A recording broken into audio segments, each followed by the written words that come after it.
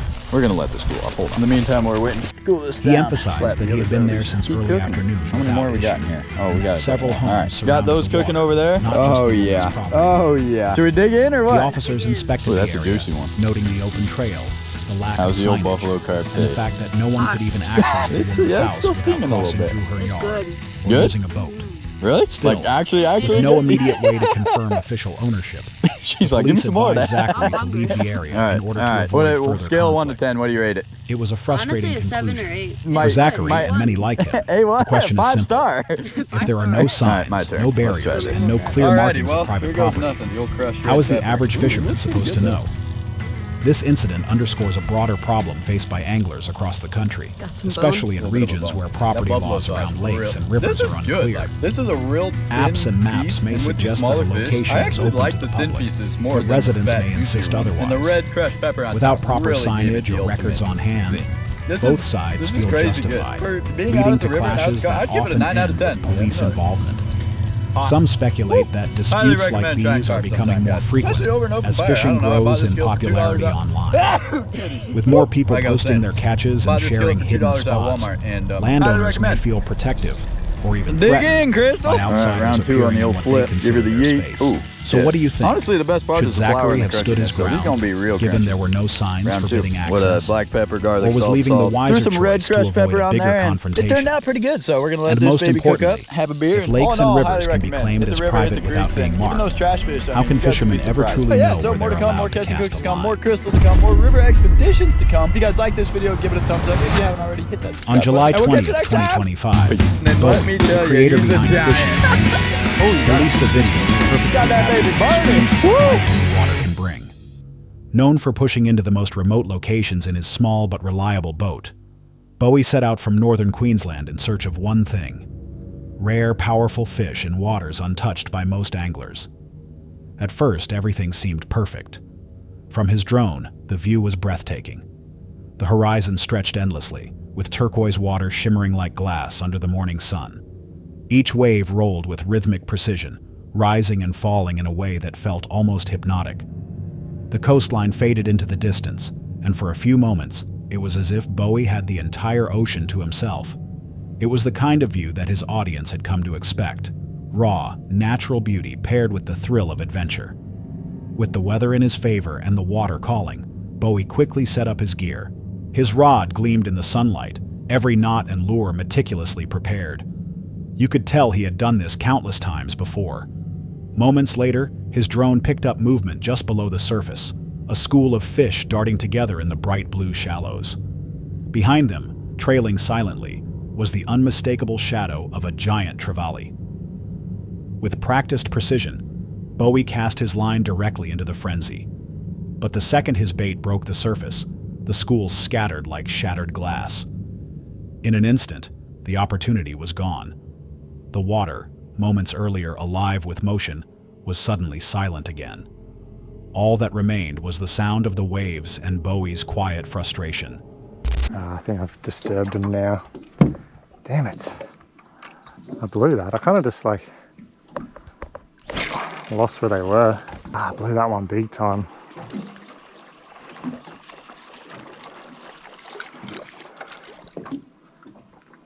Oh, there's some small ones here. Bloody blew that. It's much harder to do this thing solo. See if we can quickly find some other ones. The perfect chance had slipped through his fingers, but he wasn't about to give up. He pushed further out, scanning the water for new signs of life. Then came the first setback of the day. His drone, his eyes in the sky, lost power. The battery was dead, leaving him without his most important tool for spotting fish. With no aerial view, Bowie was forced to rely on instinct alone. And these bloody drone batteries die way too fast. I took my own head off. Like, I swear they used to be way better when I got it. Now they die in like 15 minutes. Not enough time to get things done out here. Need more time solo, it's a bit hard. Out here, every mistake cost precious time, and he knew it. Still, he pressed on. Over the next few hours, he moved from spot to spot, casting, waiting, and adjusting. The ocean was far from empty. Small sharks circled beneath his boat, parrotfish glided past, and trevallies began to appear one after another. He landed several, each larger than the last, but his goal was clear. He was after something massive, the kind of catch that could define an entire trip. Each time he brought one up, he carefully unhooked it, admired its strength, and released it back into the sea. For Bowie, it wasn't about numbers. It was about the challenge. Finally, after countless attempts, his rod bent violently. The reel screamed as the line was pulled with incredible force. The boat rocked under the sudden struggle. Alone in open water, Bowie leaned back, muscles straining, as he fought to gain control. Every inch was a battle, the fish pulling with raw power as he tried to bring it closer. Sweat dripped, the ocean surged, and the sound of his reel echoed across the waves. After a long fight, the fish finally surfaced. On the edge of that reef there, because we were coming in pretty close. There were so many that came out. That was insane. I think this would just be a kind of small GT. This is a P6 setup, and he doesn't feel massive on this, so get him up and in before we push up onto this reef. Yeah, I see him. Okay, nice little GT. Man, they fight hard, but not like a huge fish or anything. There you go, cute little guy. There you go, got a nice little GT. Definitely not the size. Another giant trevally. Strong, sleek, and defiant. It wasn't the massive specimen he had hoped for, but it was still a worthy opponent. For a moment, Bowie allowed himself to smile. He had proven, once again, why the trevally is one of the ocean's toughest fighters. But what came next turned triumph into disaster. And even for their size, they still fight pretty hard. Let's see.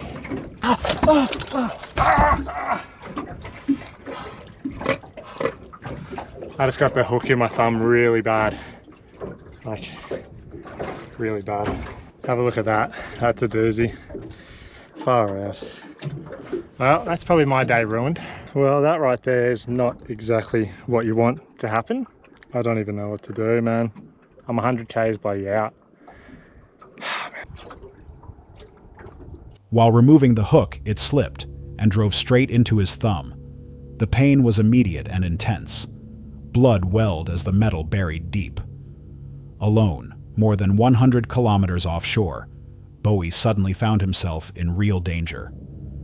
What had started as a perfect day had transformed into a nightmare in seconds. With his hand injured and no easy way to treat it, he realized the trip was over. He needed help. Carefully, he packed up his gear and began the long journey back. Every movement of the boat sent a sharp reminder of the hook lodged in his flesh. Out there, far from shore, the silence felt heavier now. The beauty of the morning seemed distant, replaced by a gnawing awareness of just how vulnerable he really was. Fortunately, fate gave him a break. On his way back, Bowie encountered another group on the water. Among them was someone willing to help. They managed to remove the hook safely, though his thumb was badly torn. A big shout out to the fellas on the other boat there. Neil, his name was, he jumped on and he ended up forcing the hook through. That's it there. They went all the way through the middle of my thumb. But yeah, that's not a thin gauge hook by. Later, he updated his viewers. He was recovering, still eager to fish, but carrying a reminder that the sea always demands respect. This story highlights the razor-thin balance between reward and risk in solo fishing. For hours, Bowie experienced the beauty and thrill of untouched waters, landing powerful fish in a pristine environment. But one slip of a hook turned the entire trip on its head. His situation raises a bigger question for all anglers. How far is too far when it comes to chasing the perfect catch? Even with years of experience, even with preparation and the best equipment, the ocean remains unpredictable. Batteries die, schools scatter, and accidents strike without warning. Solo fishermen carry not just the challenge of the sea, but the weight of knowing that help is often hours away. So what do you think? Was the reward of fishing in one of the most beautiful places on Earth worth the accident that nearly ended it? Would you take the same risk and head out alone in search of the ultimate catch, or is the danger simply too great? The first open water kitty, and let me tell you, he's a giant. Massive. Oh, you got him. Easy, easy when he's fighting. Oh, you got that baby burning. Woo! She's cooking. She be cooking. Woo! What is up, guys? Welcome back. Finally doing some open water fishing. Yeah, ice fishing was fun while it lasted, but we've had a couple nice days, and yeah, as you can see.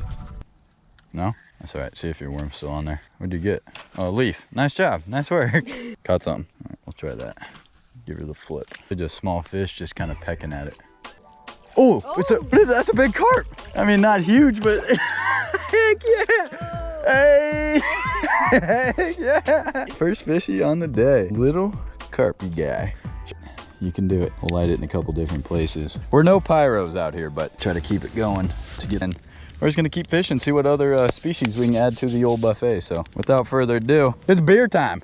Beer and cooking time. Let's do it. Maybe throw a Pokemon on top of it, eh? He just hit. I don't know if he's gonna do it. What this one be? Oh, another carp. You wanna grab him? Sink it in. Got it. Oh, yeet! There we go. Carp for dinner. That one's a thick boy. Yeah. He be thick. Yeah, that's a fat boy. Look at how red the tail is. Nice pretty fish. He's super white. Oh. Shaker, shaker.